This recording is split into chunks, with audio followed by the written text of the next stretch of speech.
Today, Australia's economy hits the wall.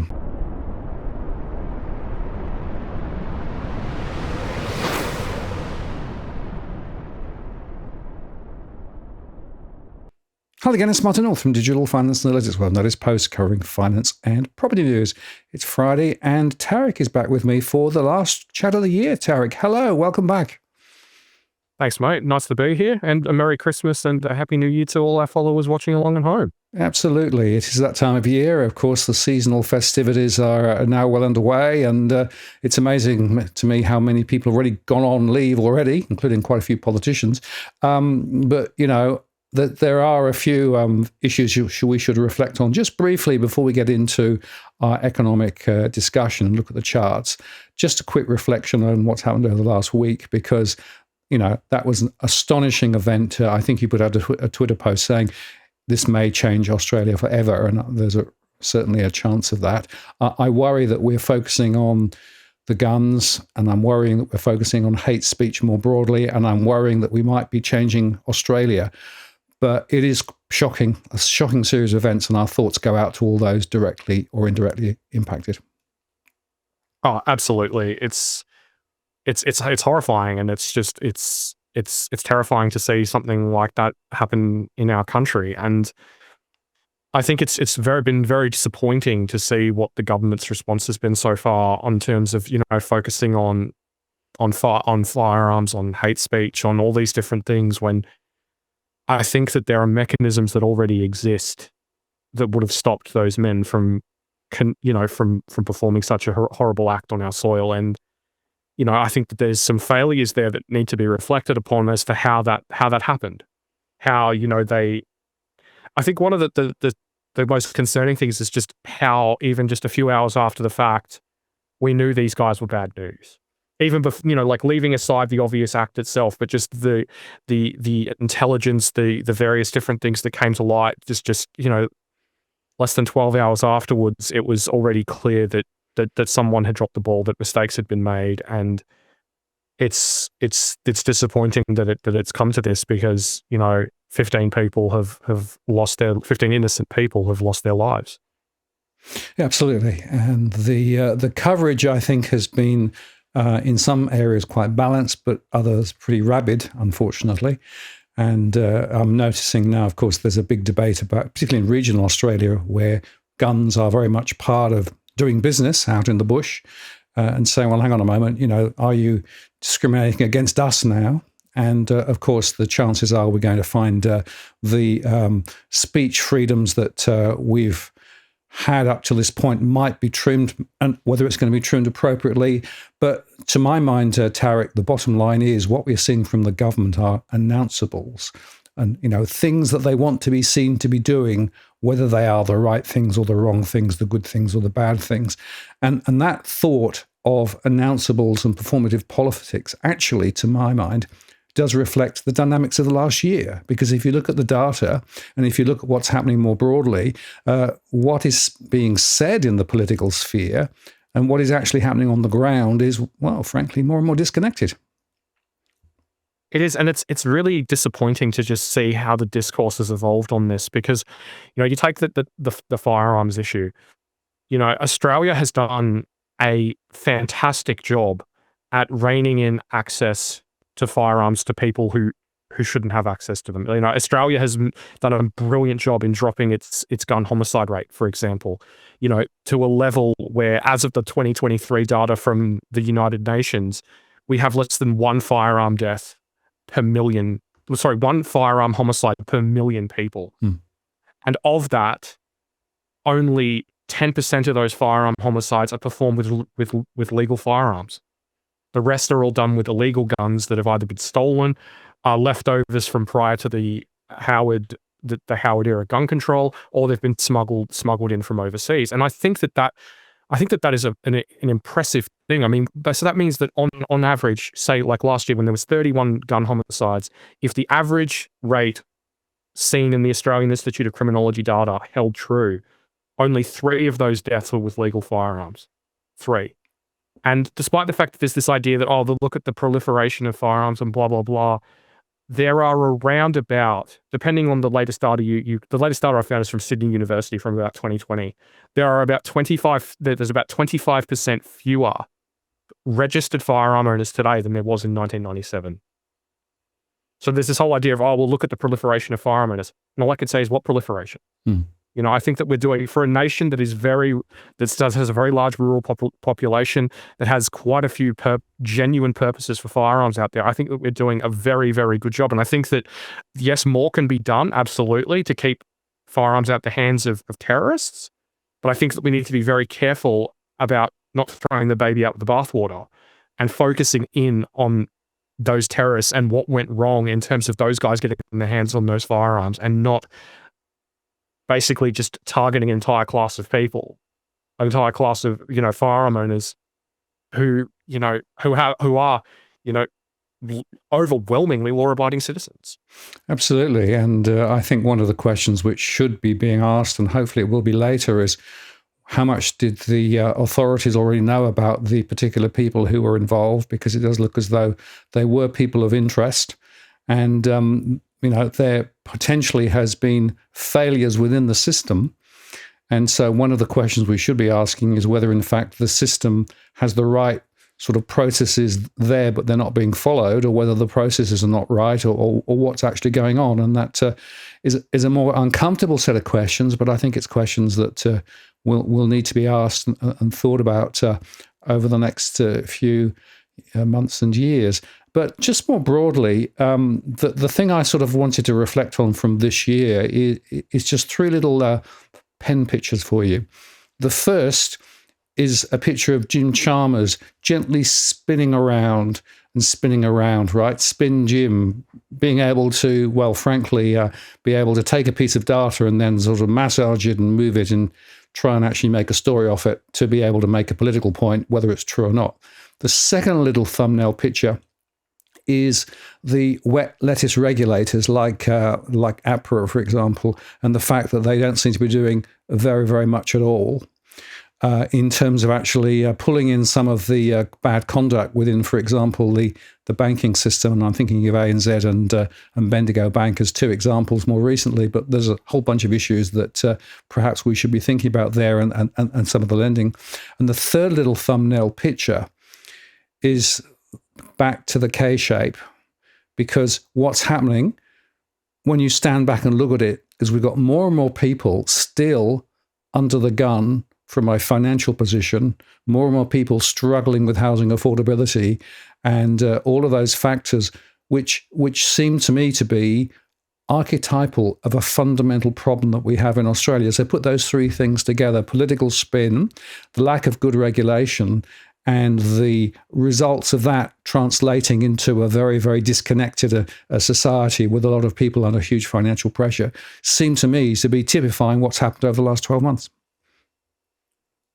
I think what's very frustrating in Australia, and this is, I think, true in places like Britain and the United States to varying degrees depending on locale, is that we have seen policymakers make bad choices again and again and again since and during the global financial crisis. And we've seen basically just a lot of demographics just hit a wall.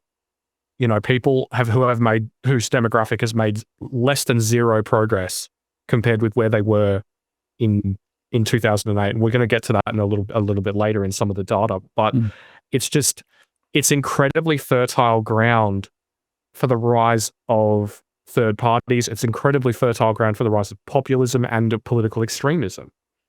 And I think that that's just a really disappointing set of settings, because that is how societies are undermined. It's how social cohesion begins to break down when people no longer feel like their leaders are working for them.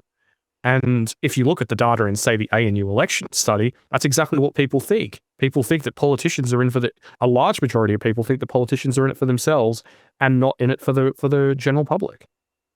Well, that's right. And when I reflect on Australia, and it's a great country, and I love it, but it's changed a lot over the last 20 to 25 to 30 years, and not necessarily for the better for many people. And it is because of the lack of political leadership and, to be honest, the fact that the fundamental issues that should be being tackled are not necessarily being tackled, but there's a lot of spin, a lot of noise, and a lot of misdirection there. And to my mind, what we've ended up with is where performative politics rules the day, despite the fact that quite often this doesn't translate into real positive impact and improvement for ordinary people, which should, to me, that should be the acid test. Are people better off? Are they actually feeling more happy about the place they live than 20, 30 years ago? Unfortunately, many people would say, no, things have gone in the wrong direction. Now, and it's not just Australia. I would say the same is true in the UK and other places too. But we have to sheet some of it back to leadership. We have to sheet some of it back to some of the complexities of the economic situation with trade and everything else around the place. But I think the simple story, Tarek, is that if you look at the late 90s, the early 2000s, Australia had this massive gift thanks to China and what China was doing. And the economic fallout of that was very positive for Australia. And we came to rely on it to the point where we got lazy, to the point where we didn't really start tackling the issues that we should have tackled. We didn't put aside some of those funds that came in, bit of a seagull delivery of all that benefits from China. No, we just squandered it and we just gave the tax away. And now, of course, it's a lot harder. And that's really the point. That's the story, is failure, but failure over 30 years. It is. And I think that's one of the sort of challenging aspects of the political debate and the economic debate here in Australia, because too often it's all, oh, well, your side this, my side that, red team this, blue team that. But when the simple truth is that neither side has managed the economy particularly well over the last 30 years. Now, don't get me wrong, there was that sort of fiscal conservative streak of the Howard government at times. But then if you look later, so I think a good example of this is the accessibility of, say, the family tax benefit, for example, which was introduced, in the sort of middle of the Howard government. Now, there was a time when elements of that weren't means tested. The majority of it was, but there were parts of it that weren't. And then if you compare it to today's household incomes, what proportion of household income gets what, and sort of where a median income earner sits, it was much more generous in decades past when it was first introduced, because as you say, money was falling from the sky and they could afford to be generous. But the problem is that, as we haven't had that forward planning of, well, what happens next? There's this idea at the RBA, at Treasury, and a lot of the commentary that basically it was the Asian century, that all this was going to last forever. I mean, I remember Julia Gillard when she was deputy opposition leader, and again as deputy prime minister, saying again and again and again, Asian century, this is all going to last, basically just the underlying thematic of this is all going to last forever. And it didn't. And now we're all paying the price for that. And I think as well that part of the prosperity under the Howard government, and to a lesser degree even under the Keating government after the 90s recession, was just driven by household debt expansion. And you can only do that once, unless you want to pay it down and then start all over again. So, you look at, say, for example, like Alex Joyner had a great graph out about a month ago that was total sales across the entire economy per capita. And what he concluded was that it peaked in 2006 or 2007. And in per capita terms, it's gone nowhere for 18 years. And I don't know how anyone, even Spin Jim, can turn that into a positive narrative. Well, he'll try, as we saw through the MyEFO. But let's get on and look at some of the specific data that you've put together. And as always, of course, you've put some work into this. And we start with a very appropriate chart, which is we're in the boat together. Well, maybe. Yeah, pretty much, mate. Well, as usual, the slides are available at burnouteconomics.com. If you would like to subscribe or make a contribution, that would be immensely appreciated, and it would be a very, very nice little Christmas gift under my tree. So we'll get straight into the numbers. Now, in the discourse around the Australian economy, one of the things that's got a lot of discussion lately, I should say, is the issue of living standards, or as people have more recently begun to talk about it, real household disposable income per capita. Australia has seen one of the largest falls in the OECD, if not the largest, depending on which metric you choose. And things have been challenging for quite a while on this. This is something that the AFR has focused on quite heavily. So what I thought I'd do is, people say, well, things have always been this hard. No, they haven't. This charts the growth in real household disposable income per capita from 1995 to 2007, a 12-year period, and then from 2012 to 2025. Sorry, 13-year period, I should say. Anyway, long story short, I think the graph rather speaks for itself. The fact that we've seen very, very highly anemic growth. I think it's under 2% cumulatively between 2012 and 2025 versus about 38% growth cumulatively between 1995 and 2007. And I just want to clarify one thing. This is deflated by the working age population, because otherwise you start seeing boosts here and there, but that's just due to population composition changes, which is not really fair. So this is just of the working age population, and yeah, it's not a pretty picture. And just to be clear, this is real. So this is allowing for the change in the population mix and also the inflation. So what it says is that in recent years, most people have gone absolutely nowhere. Exactly. It's the title of today's show, Australia's Economy Hitting a Wall. And I think one of the things that as well about this is that it should be going somewhere, even just based on just trends within the economy. Say, for example, we have a higher labor force participation rate. We have more women in the workforce. We have more women working full time. All of these factors should be boosting real household disposable income per capita in a vacuum, yet we're still going nowhere.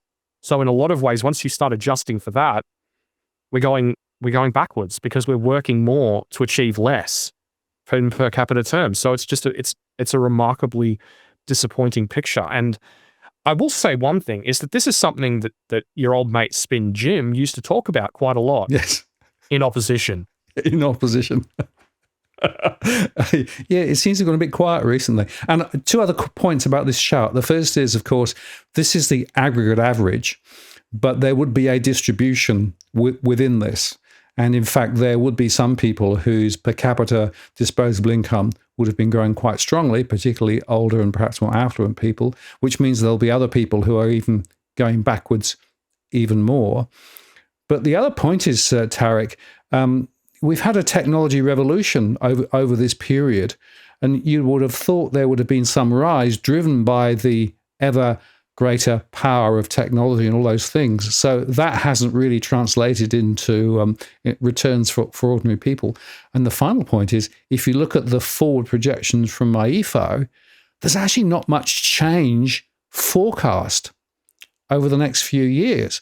So what this tells me is that this is not just a trend which is going to suddenly uptick.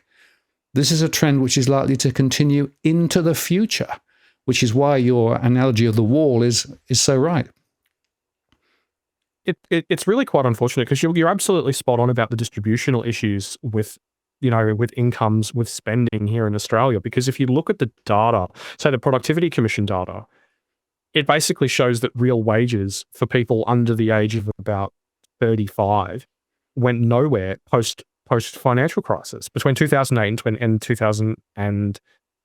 Between 2008 and 2018. But then if you get the data from the RBA, which they were thankfully kind enough to share with me, real spending for people under 45 topped out in 2007, 2008 at an aggregate level. So you're talking about an economy that's increasingly basically a three-legged rocking horse, because it's relying on an increasingly narrower and narrower and narrower base of generally older, generally more affluent households. And this is a good example of this is the CBA, or I should say CommBank IQ, as they like to call it, data on spending by age demographic. Because in the time that they've been releasing that data since 2022, the cohort that has seen any growth in cumulative terms, or even in just on year-on-year terms, has dwindled and dwindled and dwindled and dwindled.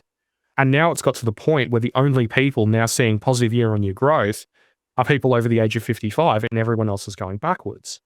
So, and obviously that's an aggregate level. So you've got people who in the under 55 demographic could be doing very well, but then there's, on the other hand, there's other people who are doing very, very poorly. Yeah, absolutely. And I think the other interesting factor here is that there have been some significant demographic changes over this period too. You mentioned, two household incomes rather than one now being predominantly the story, which of course has allowed the banks to lend more for housing, which has put housing costs up. But the other interesting factor is that when you look at it, housing formation is different now. So people are actually becoming homeowners a lot later, if they ever make it to home ownership. And you've got some very interesting data here about the impact of those demographic changes. Indeed. This is from the latest experimental ABS data series on household size. And basically what is occurring over time is that we're seeing the rise of more and more single-person households, and that is affecting the demand for housing. So if we go back to the start of the data series, back in 2006, the way that household size was evolving was actually putting downward pressure on demand for housing as more people congregated in homes. But what we've seen in more recent years, particularly since the pandemic, is a rise as the population ages of these changed households. Most notably, I'm just going to go to the next slide, of single-person households. So what we've seen even since 2020 is more and more households that previously would have had something closer to the average, whether it's 2 or 2.5 or 3 occupants, turn into single-person households. And this adds significantly to housing demand. So if we just purely take it back to the first chart at face value, this added demand for over 52,000 homes in the year to June 2025. Now, this is something that I've actually spoke to the economists at HIA quite extensively about, and they've made some very, very good points on this. Their conclusion is that before adding a single migrant to Australia, we need somewhere between 100 and 120,000 additional homes just based on this demographic change, and then obviously teenagers getting older, people then moving out, forming their own households, etc. So we've got a really, really sizable problem here that isn't really factored into to the overwhelming majority of estimates of how many homes we actually need to build. Because once you start adding this in, the situation that is already very, very difficult, as laid out by, say, the National Housing Supply and Affordability Council, becomes just downright diabolical. And it's interesting that if you look at that by the housing occupation status of singles versus others, there's a predominantly greater concentration of singles in the rental sector. So there's a really interesting observation here, because more people in the rental sector are actually under financial duress compared with others, which would suggest that single people, particularly perhaps younger single people, are actually really, again, caught in this trap. And it does seem to me to be that this is all part of that same narrative of this changing demographics and the impacts on housing and the costs of housing. And if you're an individual, not a family, if you've got one income, not 2 or more incomes, it's harder and harder to get on the housing ladder. So the typical first-time buyer is now, late 30s, beginning to fall over to the 40s, like in the US, by the way. And a lot of people are caught in the rental sector and are likely to remain in the rental sector for their entire life. And that is a fundamental shift in aspiration and outcome for a significant proportion of Australians. It is, and I think that is just something that is just going to weigh on our economy going forward, because if you're someone who didn't manage to make it onto the property ladder and didn't, especially people or even people who still have large mortgages, really. If you're approaching retirement, or even if you're in your 50s, even your early 50s, and you're in a position where you've still got a huge mortgage or you don't own your own home, what do you do?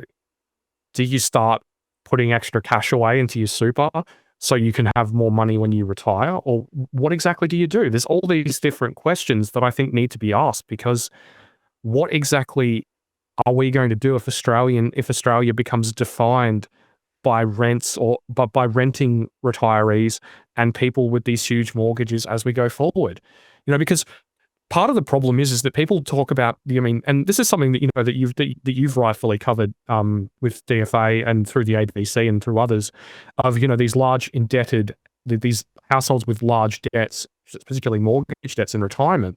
But you're talking about people who overwhelmingly bought their first home or even their second or third home back when housing was affordable, back when during the age of the first part of that graph that was such a strong meteoric rise in household disposable incomes. But what about the next cohort of retirees? What about the people who've bought, say, post 2002, post 2003, who have taken on these larger and larger debts, who haven't seen that income growth, who haven't been able to pay down their mortgage in the same way that previous cohorts have? It's no good for the economy, and these people are going to face some very challenging times. And what exactly is the government going to say to these people when they run out of money? Sorry, we can't help you. We don't have the social housing because we've built bugger all over the last 25 or 30 years. Well, certainly if you look at a lot of the reports done on how much you need to retire securely in Australia, the basic assumption is you have your housing at no cost. In other words, you had a house, you've paid it down, so you're not having to pay mortgage repayments into retirement. Unfortunately, the reality is that more and more people are retiring with continuing mortgage payments or are actually retiring in the rental sector and will have to continue to pay rent into retirement when traditionally incomes tend to drop. And that's having a couple of profound effects. One is that people are actually continuing to work for longer rather than retiring than previously. And secondly, it means that their disposable income for other things into retirement are definitely getting squeezed. And as you say, what is the support mechanism for that if you actually don't have enough money in retirement to be able to find somewhere to live and stay in accommodation? Do you just go and live in a car or something? And is the government able to help? Well, that's going to be an interesting question because there's going to be a larger proportion of the population who is going to be in this trap. So again, it shows you how the policies and settings over the last 20 to 30 years are going to resonate down the next decade or two or three to the detriment of, well, many Australians. Indeed, and I think the thing is that that's the baseline. That's if nothing else comes along to rock the boat further.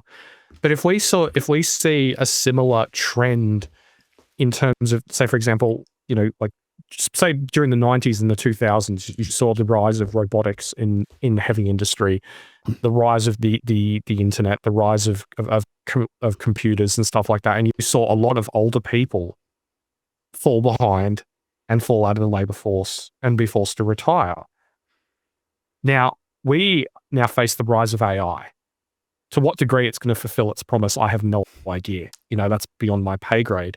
But if it even fulfills a small amount of that, and you're talking about these older, heavily indebted cohorts ending up on, the unemployment lines, that is going to create massive, massive economic and political problems. Well, that's right. Now, I've got a particular view about AI, which is that the hype has gone to 11 and the reality is only about a 1 or a 2 at the moment. And I don't know what your experience of using the recent, large language model, AI assistants, but they seem to have got worse again. So the amount of hallucinations in some of the responses are now a lot higher than they were 6 months or a year ago. So I'm not sure they're necessarily going in the good direction, despite all of the global capex. It's 500 billion or something that all of these AI companies are going to spend on these data centers, and big questions there. But you're right. So even if not all of the AI promise, but just a proportion of the AI promise comes through, then it's going to have a profound impact on work and working environments for some. And unfortunately, some of those people are going to get caught in the crossfire too. So there are really, really big questions. And I suppose it takes us to the question then of, well, what is the safety net? What are the benefits, programs and systems in Australia, and how are they tracking, and how will they need to track in the future? Indeed. That brings us to our next chart, which is from Antipodean Macro, which is a great great data source, great Twitter account. Definitely highly recommend a follow. Basically, this shows that we are seeing an acceleration in the number of people on job seeker and on the unemployment version of youth allowance, which is quite concerning because we are not really in a great position with our labor market. I mean, this is something that you and I talked about in the last show when we shared that chart from ANZ and Indeed on their job ads index. And it was rather funny that just a few days after that, the ABS released the latest labor force data, and it was awful. It was tens of thousands of jobs lost. I mean, as we've discussed previously, I think it's an issue with seasonality because of trying to adapt to Black Friday, the changing evolution of the sales periods and hiring and stuff like that. But if you take a longer view of that, rather than just focusing in on the monthly data, we're still seeing jobs growth slow to a relative crawl. And that's a problem, especially considering the fact that we're already seeing this is what things look like when the government is already playing a very, very significant and major role in supporting the economy through government-funded jobs growth. So what does it look like when, the belt tightening inevitably comes and we start to see more and more governments, whether they be state, territory, or federal, starting to pull back a little bit more. I mean, recently in the news, I'm not sure if you've seen it, but the war of words between the federal government and the various health ministers over elbow, telling them to cut their spending on hospitals as the population explodes. Good luck with that. Yes, and it's interesting to note what proportion of families are receiving some sort of government support or government benefits to get by. And the data that I've seen suggests that's continuing to rise.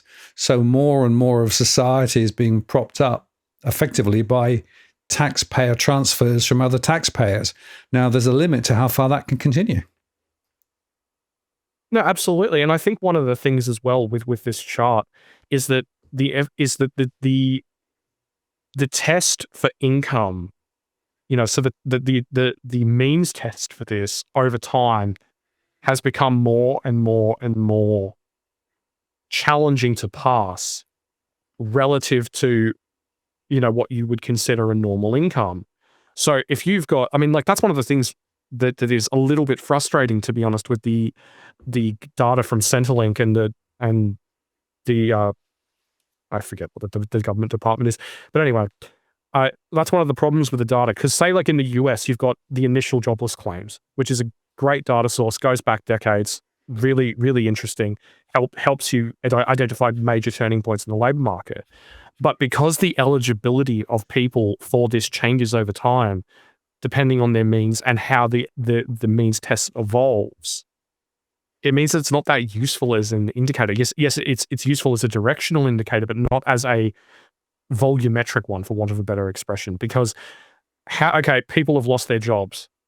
That's we can see that, we can see the trend up. But how many people have lost their jobs? How many people have a partner or a spouse who earns too much money? I mean, even someone who just earns median full-time earnings. If you've got someone who earns median full-time earnings in your household, you don't qualify for unemployment benefits. They make too much dough. So it masks the deterioration in the labor market when it does occur, to what degree it's potentially occurring. So it's challenging, and it's a little bit frustrating that we don't have better data on this, especially because the unemployment data also doesn't really reflect that, there's over 1 million people just who qualify for unemployment benefits. And the number of unemployed people in the ABS labor force data is a hell of a lot lower than that. What is it? Almost 1.1 million. Well, yes, we might get into a bit later to the statistical agencies around the world and how they are or not actually representing the data that they're actually saying they're representing. But we won't go there quite yet, because once we'll get on that, we want to get off it again. Now, one of the other interesting questions, of course, though, is with this sort of pressure on households and people aspiring to be able to get into the property market. One of the really interesting questions I get a lot from my one-to-one conversations, well, should I buy or should I rent? Which is actually most cost-effective? And there's some interesting data on that too.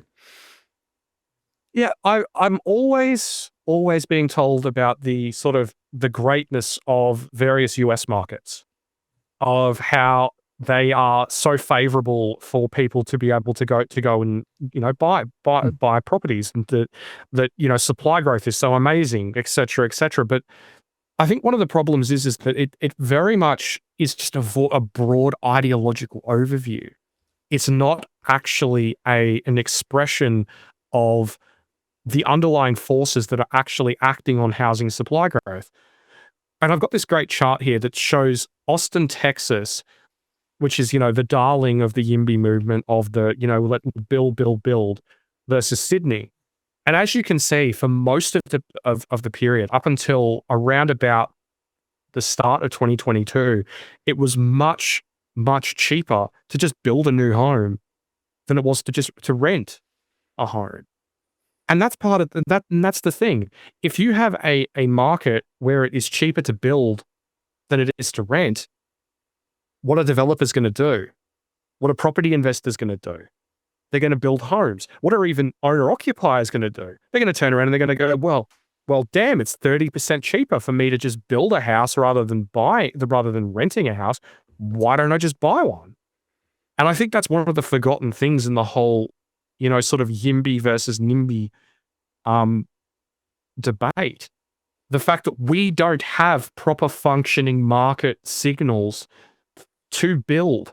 Because if you're going to build in Australia, you have to do it at scale, generally speaking, or pick up a property for a bargain in order to really, really make those strong profits that define developments overseas. Whereas here in Oz, it just doesn't add up. The whole build to rent thing. I mean, that's one of the reasons why build to rent needs all those various subsidies from government in order to make them work. Yeah, well, the build to rent debacle in Australia is pretty disgraceful, not least because a lot of the properties that are proposed to be built are going to actually be more expensive to rent later because the rents are higher, because the quality of the property is different from what you might see elsewhere. And the other interesting observation, when you think about the build versus rent story, or buy versus rent story, remember that there are more people in the rental sector under financial pressure, about 75% of those under financial pressure, about half under those with a mortgage, according to my data.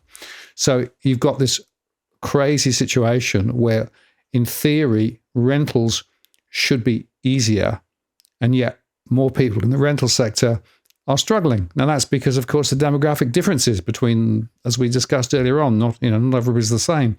And so this is why it's such a mess at the moment. And this is why it's very confusing for many people trying to work out whether they should aspire to buy or not, or whether they should say renting or not. And then you overlay that longer term story that we touched on earlier on about what happens when you go into retirement. All of those things are in there too. So this is a very complicated story. But there is not a simple, it's always better to buy rather than rent. It's way more complicated than that. And the other factor, of course, in all of this is that you're not necessarily also comparing apples with apples, because if you own a property, you've got responsibility and liability for its ongoing maintenance. And what I find interesting is that quite often when you actually talk to people about the property that they've got, they don't include those ongoing maintenance costs that are part of just owning a property. Whereas if you're renting, you don't have those additional costs too. So it is a lot more complicated than the headline story would suggest that it should be. It is, and I think part of the problem is that we've just got such a broken set of settings around our market these days. Just interesting side note. Back in the 1980s, the sort of mid-1980s, 60% of housing investor credit flowed to new builds. So, yet at the same time, the proportion of homes owned by investors remained relatively static. So you're talking about a system that was heavily focused on providing new homes and, generally speaking, growing their share of the overall housing stock, but not the proportion of it through new builds, which was great because everybody wins. They build to rent. They they see that the capital appreciation, it's generally linked to wages. Everybody's happy. The problem that arises in, the sort of, generally speaking, the 2000s and later, is that we reach a point where property investing becomes about speculation. It becomes about capital growth, and capital growth almost entirely. There's data from there was a domain economist, I believe, who spoke to Finder a while ago, and their conclusion was that the average property owned by a property investor takes about 10 years to become positively geared. And considering the hold period for a lot of investors, they never own a positively geared property. It's negatively geared the entire time. And then if it does become positively geared, a lot of them just sell it and then buy another one so they can negatively gear that. So I think they've just got a really broken set of settings around property investing here in Australia. And I think the problem is that property investors in the 1980s would be very welcome at this point. But the problem is that given the current settings in terms of the cost to build, the cost of housing, etc., it's very, very difficult to play that role. And that is why only about 17% of new builds, 17% of overall investor loan activity is for new builds these days, down from a peak of about 60% in the mid-1980s.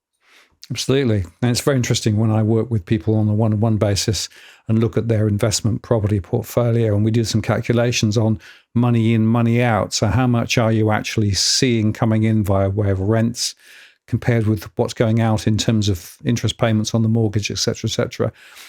Without the tax breaks that you get, they're almost all underwater. If you include the tax breaks in as well, still some are underwater. And yet people have this view that, well, it doesn't matter because the capital appreciation is the thing, right? But if you're in Melbourne, for example, property investors in Melbourne have seen very little capital appreciation in the last few years, which explains why more property investors are now selling their properties into a perhaps weaker market than people expected because now interest rates are beginning to go the other way, possibly. So it does show you that this is a way more complicated story than is often portrayed. And I do think that we've lost the plot because if in fact, as a result of support from government to the property investment community, it leads to building more stuff, then that's probably in balance positive.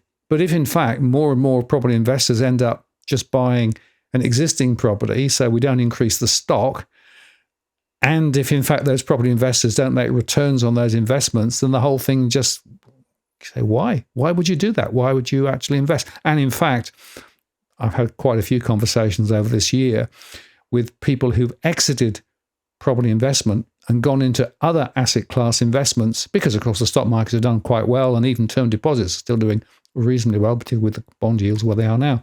So it shows you that the settings currently in train are actually not having the input and output and outcomes that people would want, and yet we've still got them. Yeah, it's rather interesting because I feel like at this point it's less about the mathematics and more about the psychology and the culture of property investing. Yes, I mean, obviously it comes with risks. I mean, I've known people who've had properties, haven't done very well out of them overall, and they've had people I knew one who turned it into a marijuana growing house. And that was, I tell you, I was there. That was a pain in the ass to clean up after, but it's a psychology based thing more than anything. At this point, it's the get rich thing. It's the fact that 73% of property investors are in a single home. These are not. I think that's one of the misconceptions around property investment. This idea that they're all moguls and blah blah blah. I mean, I don't know. Maybe hidden behind all the trust and company walls and stuff, where more and more properties are held these days. That's true. But in terms of the ATO data, it's overwhelmingly like I said, 73% are just single property owners. It's that they're people who've bought. A lot of people consider it to be a government-funded lottery ticket on the property market, and I think that's one of the issues that that drives such a huge, that has driven such this huge increase in demand from property investors from owning something like 18% of the properties of housing stock to the point where they now account for about 40% of mortgages. So it's just this completely disproportionate increase. And then we have policymakers all looking around going, oh, why are houses unaffordable? Yes. Well, it's tended to drive prices up. Interestingly, in the UK, where we had a similar statistic with a lot of mums and dads owning individual investment properties years ago, the government sort of changed the settings, made it less attractive for individuals to hold property, and they've given more tax breaks to some of the larger corporates to hold property in their place. So what's happening in the UK is that more properties are now being bought up by corporations, including corporations from overseas. They're holding those properties, putting them then back on the rental market, and in fact, quite often asking higher rents. But the government's argument is, well, it's a more secure way of managing the rental sector than just leaving it to mum and dad investors. And I'm thinking, what? So, it is a crazy, crazy story where the government is backing one set of investors over another set of investors in the UK now. And so a high proportion of investment properties in the UK are now owned by corporates rather than actually ever before. So it's a crazy, crazy world. And I fear the same could be happening now in Australia. Well, I think that's one of the things, isn't it? I mean, we saw during the global financial crisis that when things were started to look a little bit challenging for the property market, all of a sudden it was like, foreign buyers? Yeah, sure, we can do that. Great. Yeah, foreign buyers. First homeowner grants. We'll do some at a state level as well. And there's just all this various stuff that just gets thrown at the market when things get challenging. And I think that's part of the problem. And I think that people who fear, private equity and corporates buying up housing if there was to be a crash are entirely justified in that concern. And I think that, that may well happen. I mean, we live in a country where the government would hate to see housing prices fall. I mean, they told us so.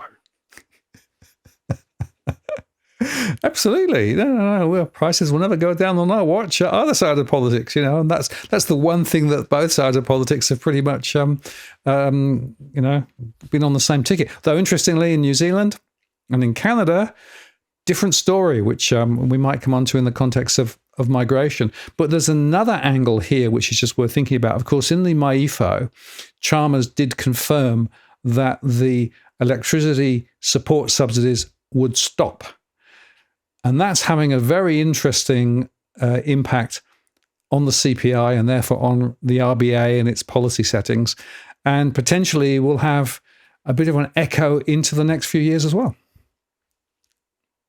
Indeed. What I've done here with this chart is I've taken the actual CPI from the electricity component of the CPI over the last couple of years and charted its annual level of inflation. Now, as you can see, it's been all over the place. And this has largely been as a result of, in more recent times, of the government's various, well, not just the Albanese government, also state governments as well, various electricity subsidies.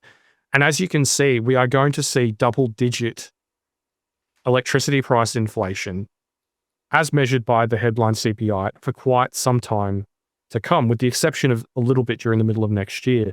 Now, if we have a look at this chart here, this actually shows how many percentage points electricity is adding to the CPI and taking away from the headline CPI. And as you can see right now, it is making a very significant contribution. And that's part of the reason why inflation is now so resurgent in headline terms. Now, it's not being counted in the trim mean, which is what the RBA's focus, so that's just worth noting. But as you can see, even as late as October next year, it's still going to be adding 0.5 percentage point to the CPI.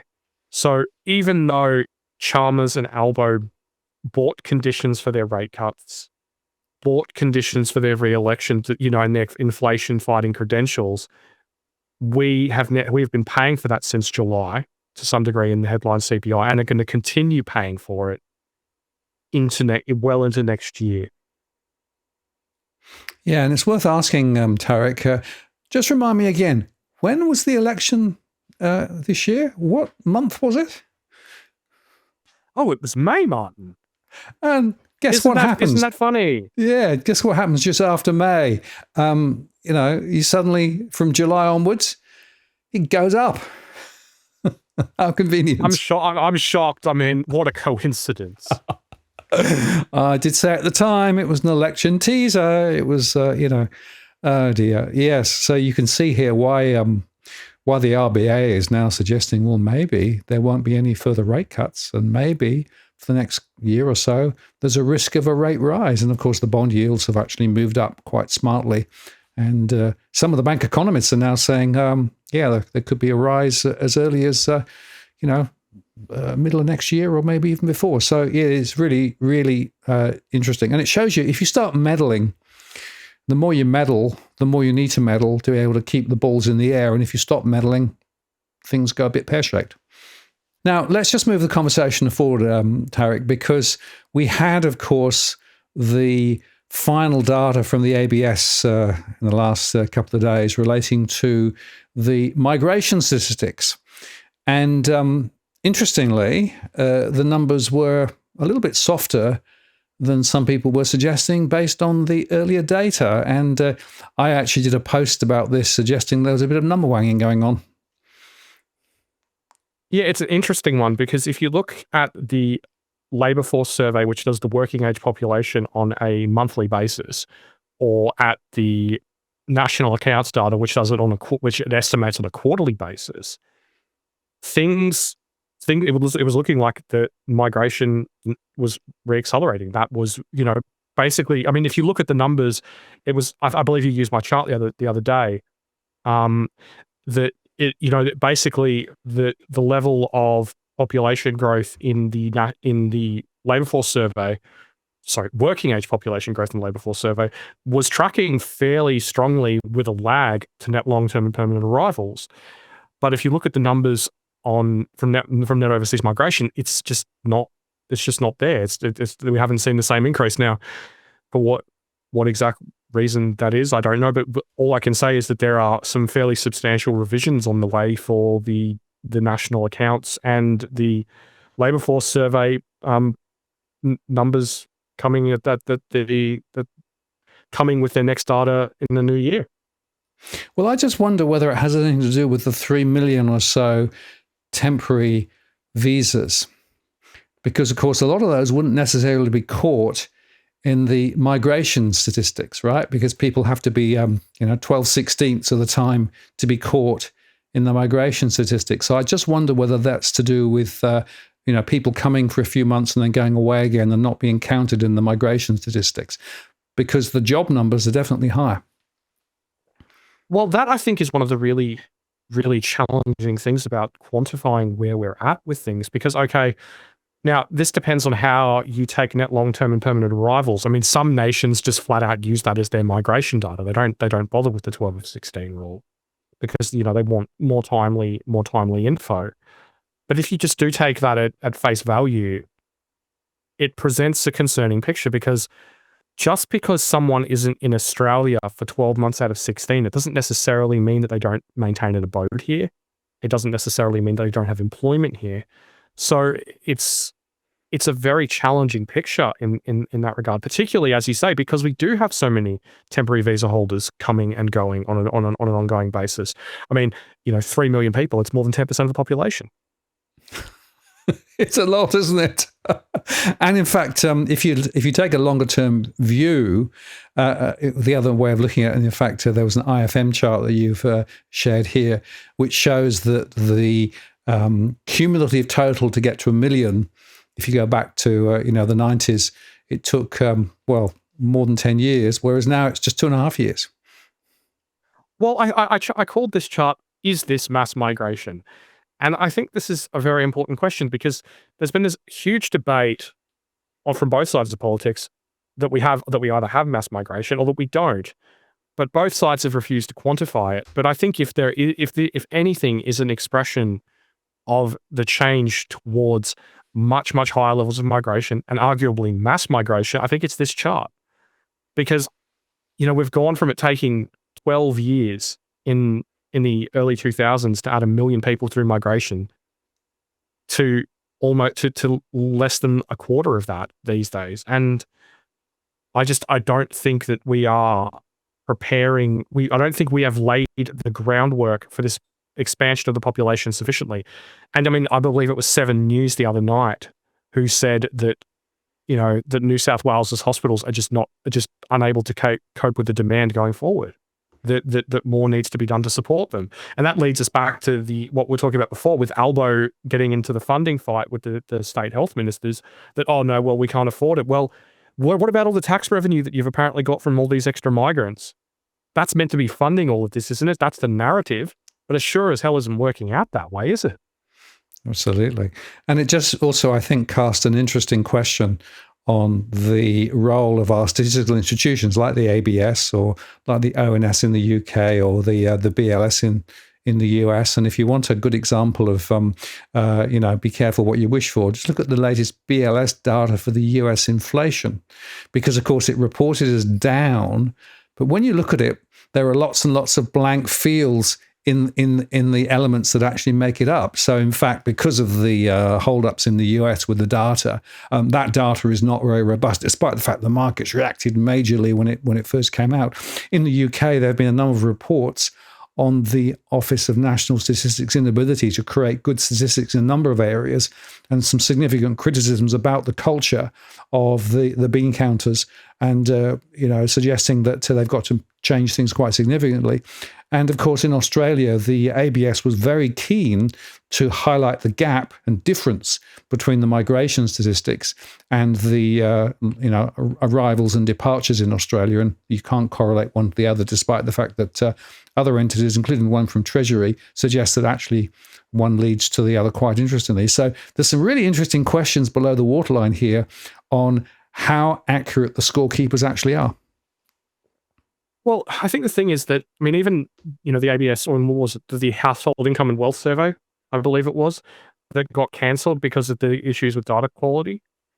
There are problems. That's not unique to Australia. I mean, the ONS in the UK is absolutely king of that, of the problems in that regard. Some of their data has been absolutely garbage, to the point where they're basically like, just disregard it. It's just crap, and I mean, I'm not going to pretend to know exactly why this is happening. I mean, some people tell me that it's a funding issue, for example, that they just don't have the money there anymore.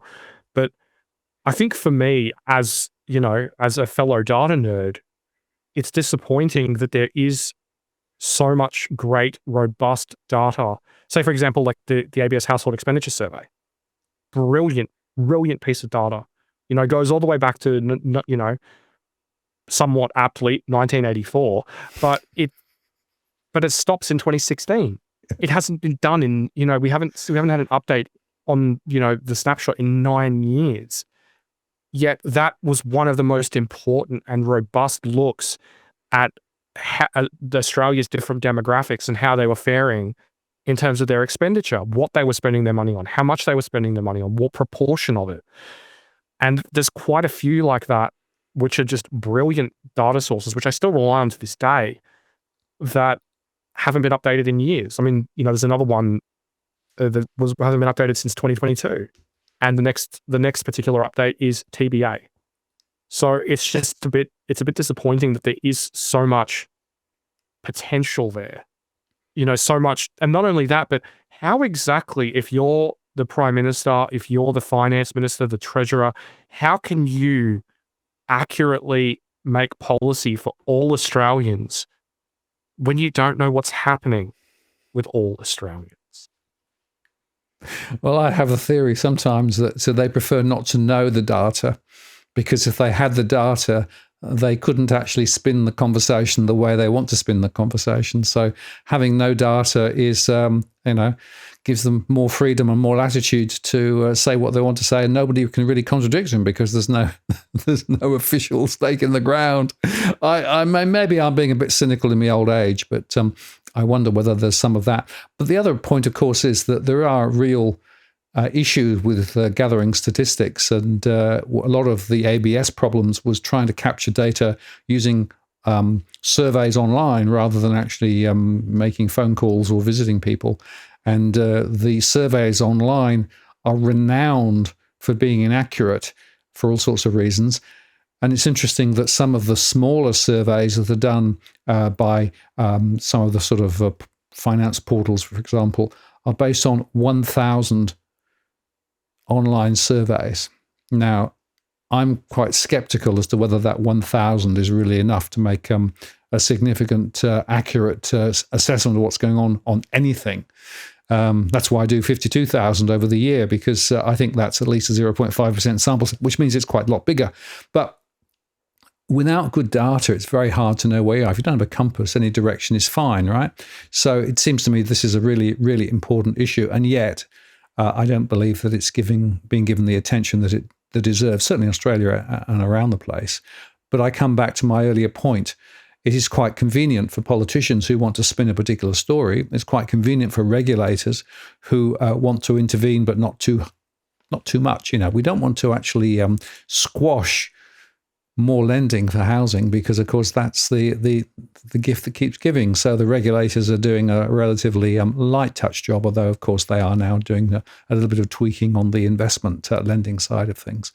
And this, I think, comes back to the fundamental point, which is that for many people, what they're seeing in the official story of Australia and what's going on in Australia and what's they're experiencing individually is completely disconnected. And I think that's where we've got to now, because of the fact that we don't have good data. But we do have some interesting data relating to one of our most major trading partners. And this chart here is just a killer slide, right? Because, something is stirring in China. It is. This chart is from the Wall Street Journal, and it basically shows that China has grown the size of its export base by 45% since 2019, and its imports are up by less than 2%. So, despite the fact that there has been the promise that China was going to become this enormous consumer, that it was going to, transform the world, and that the opening of the Chinese market to Europe in particular was going to deliver this boom in goods and sales to China that was going to last for 100 years and blah blah blah. It hasn't come to fruition. Instead, China's imports of things like finished goods or cars or you name it from places like Europe are falling. Meanwhile, China's exports are surging. So what we are essentially seeing is China taking a larger and larger and larger slice of global trade, but global trade not growing anywhere near as much, which means China is basically cutting a whole lot of people's lunches, and they're increasingly not very happy about it. French President Emmanuel Macron came out about 2 weeks ago to talk about this, and he said that Europe needs to consider trade actions against China if China doesn't move to reduce its trade surplus with Europe, which they're obviously not going to do, but that basically that Europe needs to start imposing trade barriers and tariffs on China if things don't improve. So I think in a lot of ways, the trade war is very much going global. Well, I was going to say this does reflect, quite interestingly, Trump's position with regard to measuring the inputs and outputs into a particular country, right? And what I also would highlight is that a lot of the exports in China are actually still quite significantly government supported and government subsidized. So if you look at the cost of energy, for example, and some of the other things that are going on there too, some of those manufacturers in China are still being supported to export. So it is a very unequal playing field. And so there is a grain of truth in the Trump tariff story. Oh, there certainly is. I mean, you've got an issue where China has massively expanded its manufacturing capacity. In some cases, way too much.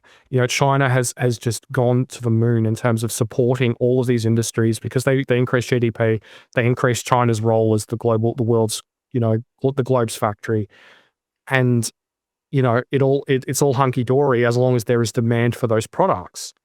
But now what we're seeing is as more and more nations seek to protect their own domestic industry, that there's no longer a place for China to be able to grow its export base so dramatically. Whether it's steel tariffs in Chile, whether it's going to be car tariffs in Europe, you name it. People are going to have to raise these trade barriers to protect domestic industry. And the problem for China is that they've invested all these trillions and trillions and trillions of dollars into their manufacturing sector, through loans, through subsidies, you name it, that they now need to make good. They now need to be able to create revenue to service that debt, to be able to make those companies and those investments viable, but they can't. A good example of this in particular is the solar sector. China produces some components for the solar sector at such a rate that it's about 300% the global level of demand. So it's just completely out there. And a good example of this, and one very relevant to Australia, is steel. This year, China's steel exports are on track to hit their highest level ever. And in their own right, China's steel export industry would be the third largest manufacturer of steel on the planet.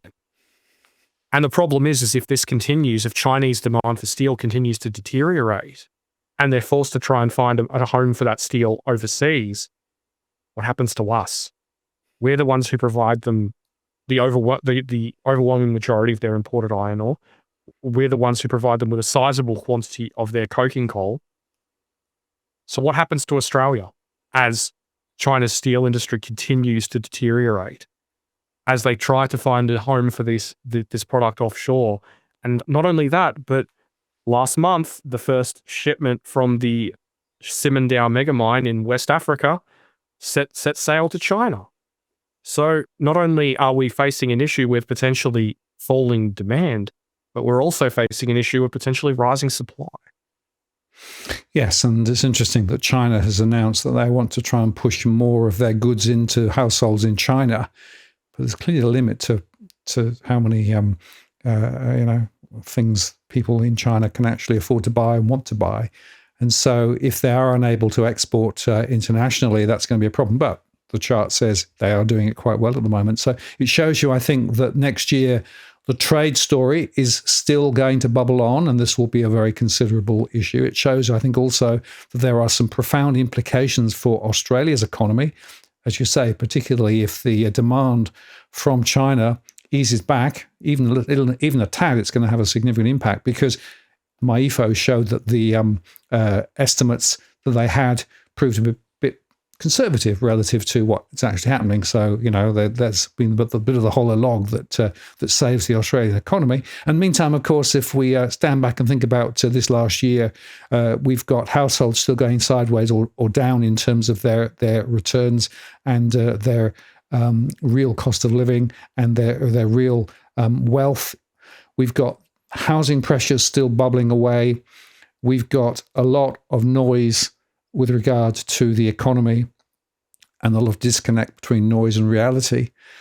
And I don't know about you, Tarek, but I suspect that next year it will continue, except that it will probably be even more complex. No, I thoroughly agree. I think that I think we've just entered one of those times where I think it was Lenin who said that that there are years when nothing happens, and then there are weeks where decades happen. I believe it was something along those lines.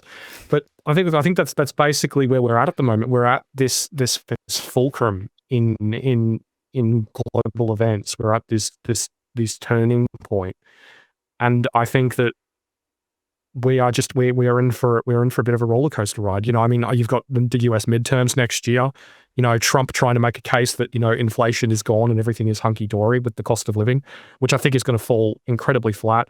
You've got the trade issues with China. You've got the ongoing stoush between China and the Japanese, China and the Europeans, and that's without even getting to the issues that we face here in Australia. I think it's just going to be a very, very interesting year ahead. And I just add to that the recent announcement that the US is going to sell more weapons to Taiwan, just to add a little bit of extra pep to the China-US relationship. No, that's just what it needed, mate. More spice. Well, Tarek, I want to say thank you very much for all the collabs through this year. It's been great catching up with you on a regular basis and getting your data. I hope you and yours have a wonderful, peaceful period over Christmas and New Year. And I'll look forward to having more conversations next year. And as we said at the start of the show, to all our followers and watchers and listeners, have a peaceful Christmas and New Year. And we'll look forward to chatting again in 2026. Absolutely. Merry Christmas to all, and to all a good night.